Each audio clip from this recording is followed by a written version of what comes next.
This video is all about Scott, Colleen, and I paddling the Lobstick River when it is in a very high water level and big water. Hope you stick around and watch because it's pretty cool. To find the Lobstick River, we look to Western Canada and into the province of Alberta.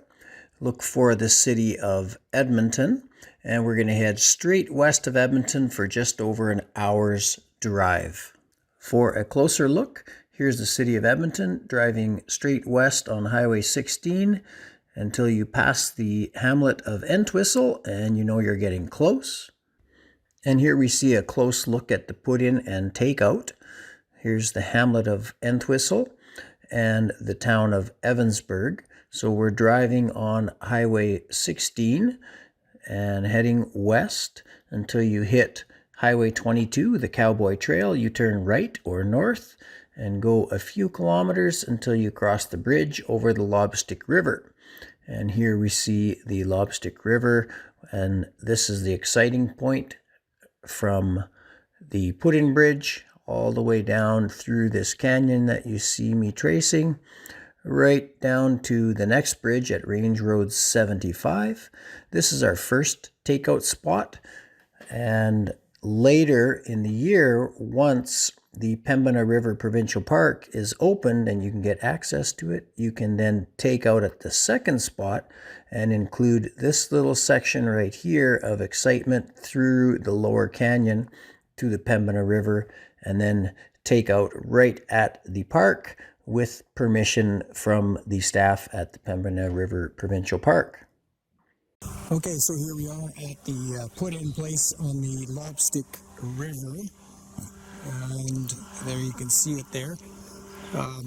We have a method of determining what the flow rate is of this river. We've developed over the years of paddling here because there's no metering station on here. So I'm going to just reach down and grab a stick here, and we count how many logs or planks there are underneath the bridge to determine the water level. So for example, I'll use this stick right here. When we count from the top down, there's 1, 2, 3, 4, 5, 6, 7, and so on until you get to the water level. Right here, we're at 13. So we know that at 13 logs or planks above the water level right here, this river is rocking. And today we're going to show you what it's like to paddle the Lobstick River when it's on, when it's big water, when it's really high. We tried to come here earlier this year when it was actually at 10, so 13, 12, 11, 10. The water was up to there where my stick is right now. And we went down and we got to the canyon part in the center. We stopped and we walked out. We knew that it was too dangerous at that point, and we walked out, which fortunately it was an easy walk out. So here we are today. It's at 13 planks, and if you count from the edge here, it's 12 planks because there's one plank missing right up there at the top. So 13 planks on the inside, 12 planks on the outside. This is a pretty meaty, pretty heavy-duty level to paddle this river. So you can expect in the middle section, you can expect class 3 size waves, which you'll see in this video. If you come here and you find that there is 14 boards or 15 boards or 16 boards, then you know you're getting into lower times of year. And we'll show a video clip on what it looks like when the river is down at 14 or 15 boards, and you'll see quite a difference, especially in the canyon section. We paddle with dry suits in the colder months of the year or when the weather is poor, and we wear helmets. PFDs are always on, rescue equipment is at hand, throw bags on both ends of the boats, flotation, thigh strap, and knee pads, and we're all trained in rescue skills with paddling, which we advise, especially when the river is high like it is now. People do paddle this river without all of the gear and experience, and as you'll see later, they often get into trouble. The first 3.5 kilometers of this section of the Lobstick River is really a great warm-up. There's plenty of opportunities to practice eddies. There are no real serious or significant rapids, just lots of eddies, nice corners, a few little cliffs, and interesting features to play on and get your cobwebs out and get used to paddling in anticipation of the whitewater to come. And there is even a few little interesting waves here and there, depending on the water level, that you can mess around on and play on. In 2019 and 2020, the river went up quite high, and it put a lot of hazards in the river, like strainers and sweepers and logs and trees. So you will encounter this for the entire length of the river, and it's probably the most significant hazard that you'll find on this river is the wood that's in your way. So be very aware of that. Once you're 3.5 kilometers down the river, the excitement begins. The rocks, waves, and rapids begin to intensify and grow in strength and size, especially as you come up to the S-bend. This central portion has roughly 1 kilometer or more, maybe even 1.5 kilometers of pretty exciting water, and at higher levels, up to class 3 waves, and in lower levels, a lot of exposed rock that you have to pick your way through. The S-bend is identified by the cone-shaped cliff that you see off in the distance. That is the start of the S-bend, which is a significant feature that requires usually some scouting and safety precautions to navigate through. And at this point in the video, you'll see Scott come paddling beside us. And the reason we did that was so we could quickly have a conversation and discuss whether we were going to eddy out on the right side at the base of the cliff there and scout the S-bend, or carry on through it. And we decided that it would be best if we stuck to the right side and looked for that big safe eddy at the base of the cliffs. And that would enable us to get a good look at the S-bend from the safety of the shore.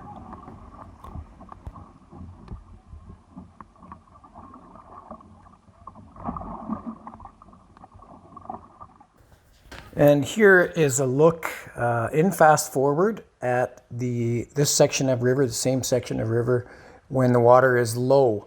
And Colleen and I are heading for the waves. That's why we're right close to the shore here, because we're looking for some excitement, and we're heading right into the waves. And you can see that it's quite a bit lower, rocks are visible, and much easier to paddle.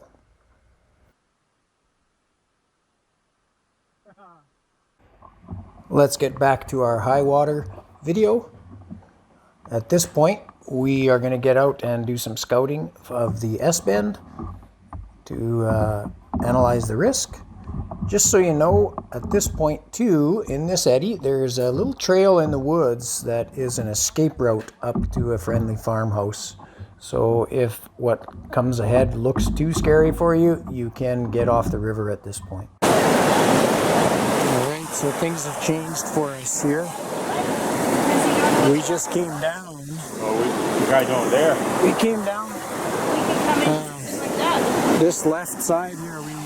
Our plan from the last time we were here was to come down that left side right by those trees, hit these nice big rollers here, and eddy out into an eddy there, because last time we used an eddy right there. Fortunately, upstream, we talked it out, and we said, it's bigger, we better be careful, and we came into this right side eddy. It's a good thing because there is no eddy left there. There's a tree in the way. Look at that big tree. Here, let's zoom in closer. So these waves we could have gone through. We could have bounced through these. That would have been a lot of fun, and our plan was to eddy out right in there. But there's a tree in the way, and that's blocked And then as we go further, of course, it pushes you hard into that cliff. This is okay, you can paddle all this. But as we go forward, it gets pretty rough. And then there's new trees way down there. And new trees on the left. And that stump we see now, that's new too. It could potentially be all blocked off, and a really bad idea to go down there. So we now have to scout. The river has changed in the recent flood, and what we had hoped to do today is no longer an option. We have to reconsider, and we just have to watch out the trees. The waves aren't the issue; it's the trees that are really the issue. We have to get across that. We got to get to that eddy. Yeah.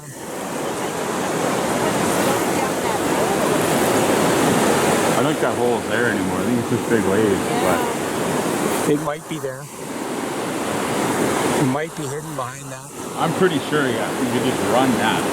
But we don't know I just don't know what's around the corner. And that's just it. Can you see the slack water way down on the far left bank? That would be our target, wouldn't it? There's a tree laying down there, and the tip of the tree is in that slack water. If I knew what was around that corner, I wouldn't even hesitate. Just run it. Well, that is the issue. How do we see what's around the corner? We don't want to go blind into something bad, but So we're going to go and stick to the left side of this right, well, that's the only channel.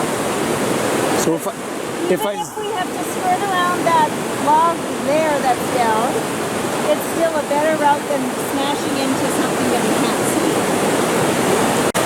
all right, so here's another look here. We climbed up the bank a bit, so there again, our line that we had hoped to do was down this left side through those rollers and into that eddy pool, which would position us to be able to see down and possibly around the corner.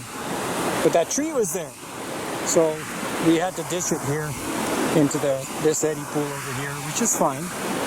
And now we're assessing down there. So these waves are big, but they're doable on our open boats, and they look like a load of fun. Like that, what's in the view right now, those waves look like a riot to go through, right? But we don't know what's on the other end, the end of it. It looks clear. We'll likely have a lot of water in our boats, and we have to get out because around that corner it might be full of crap and wood and stuff. That's our dilemma that we're going to talk through right now and figure out. Not the end of the world. Yeah. Okay, so our newest strategy is we're going to kind of ferry across with a downstream right through that little hole where my finger is, and just skinny off the tips of that tree and eddy into here. We figure we can get into that, and that'll enable us to have a look around the corner. And if the corner looks good, then from that eddy we can eddy out and play in these waves, bunk, bunk, bunk, bunk, bunk, and then maybe keep going down to the right. So if we're going across and we can't eddy out, if the force is kind of dragging us through, then you turn, face the waves straight on, and just go and stick with the first plan, which is to go down to the left. So it's a bit of a reaction as you go. There's two plans in place with a possible third. So the first one is eddy out on the left. Second plan is stick to the left, run it through. Third plan is maybe run it down to the right, and you don't find out until you're in it. And then we do know that after this corner there's a bit of a flat stretch, but it might be full of trees.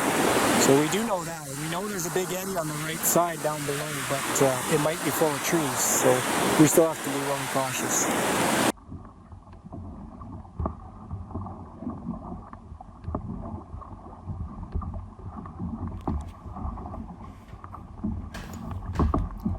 So as planned, we are skinnying up close to the tree in anticipation of the eddy. And at this point, we decided not to take the eddy and straightened out to carry on. Staying to the left so we can see what's around the corner. Here I signal Scott, telling him the right is okay and clear for him to go behind us. And we carry on through here and discover that there are rocks just underneath us there. At this spot, in hindsight, we should have charged to the right into the eddy pool and slack water, but we didn't. And as a result, we went close to the shore. We didn't feel that we were at risk at any time, but the preference would have been to take a line further to the right at this point.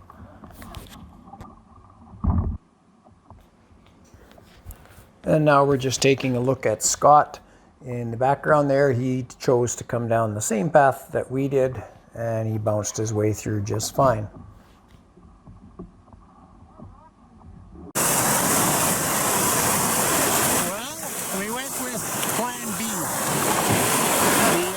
The eddy was definitely not happening, so we ended up taking the left side. The right side would have taken us through here, which was okay. But it's bumpy in there. I think there's a lot of rocks in there, but we would have made it. It would have been fun, actually.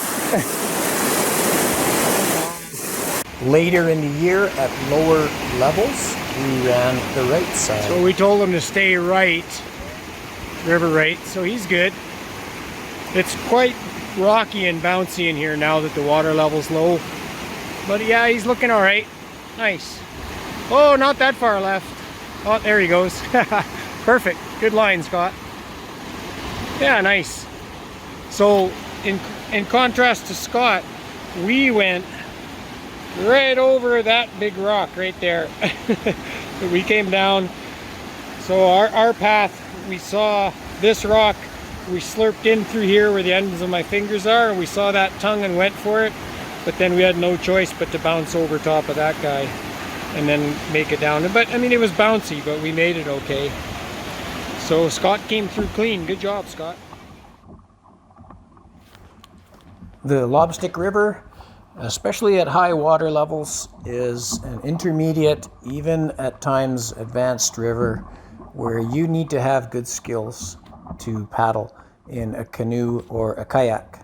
And it is not recommended that beginners paddle this river, or people who have not had proper training for whitewater paddling.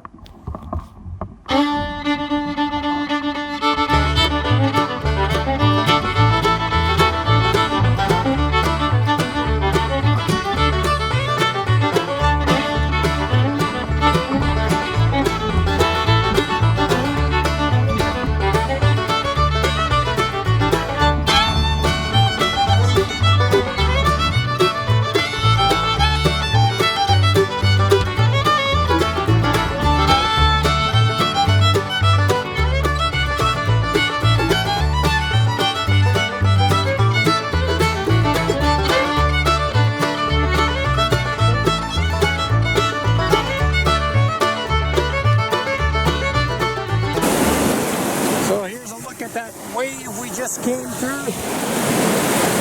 Right there. That's pretty sweet. It's pretty sweet. It's a big wave. And that right in there is where Colleen caught that face full of water. Or a lap full of water. But yeah. Oh, that's the wrong way. Sweet. And we knew this bump was here from our last time down. We knew we wanted to come this way because if you look beyond it, we had scouted it before and there's rocks, all kinds of rocks hidden in there. So we wanted to stay left. And we nailed it. That was our ride. Oh my. And then from here we've got these gorgeous little cliffs that we've got to paddle by. These are cool. We've seen these in lower water. You can paddle right up and just sit there and investigate those little holes and stuff. It's quite pretty and moves slow there, but yeah, but it's not low water by any means. So the good news is Chip Lake is really full of water this year, so we're going to have this exciting whitewater paddling here on the Lobstick for months. I'm betting unless it doesn't rain for the next 2 months, we're going to see exciting big waves on this river until right into August. Yahoo!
were told to look for a blue paddle because the guy lost it. A kayaker.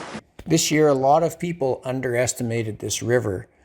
And we know this because in the 6 times we paddled it, we've found a smashed up canoe, 3 kayak paddles, 2 life jackets, 2 helmets, a towel, and a t-shirt, and 2 inflatable rafts. It is apparent that inexperienced people have tried to take on the Lobstick River and had wipeouts and lost equipment, gear, and There's a rubber dinghy up there in the bush. unfortunately, many people underestimate this river and they try to paddle it having a lack of experience and knowledge and equipment, and they end up crashing, losing gear, and hopefully not getting injured or hurt or worse.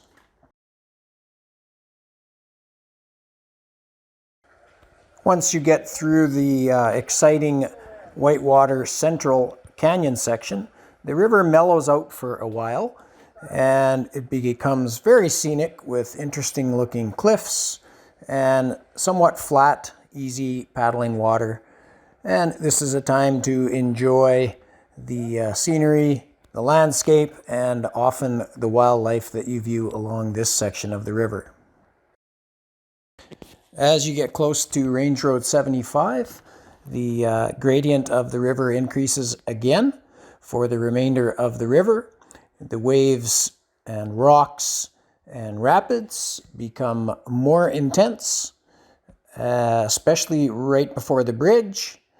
And depending on the water level you're paddling at, this can be large up to class 3 rapids. And in lower water, there are many rocks to deal with. And it can be somewhat of a rock garden right from just about the bridge all the way down to the end of the Lobstick River run. So definitely some skill is required to maneuver your way through this last section of river. And here we have a video from a couple of years ago. This is the section that is just above the bridge at Range Road 75. And at times this can be a troublesome rock garden in lower water, and in higher water it can be quite an intensely wave-ridden roller coaster of fun right up to the bridge. From the bridge down to the confluence of the Pembina River, this is pretty much constant, exciting, fun rapids, and I don't have any video footage of that right now. We'll just have to leave that up to you people who are watching to discover. For more detailed information on the Lobstick River and many other rivers in Alberta, I highly recommend that you check out Mark's Guide for Alberta Paddlers by Mark Lund. This highly useful resource is available online. Simply search out the name and get yourself a copy. It will help you as it has helped us many times on many awesome rivers. Thanks for watching. Please like and subscribe to our channel for other interesting videos on canoeing, bushcraft, survival, and outdoor skills.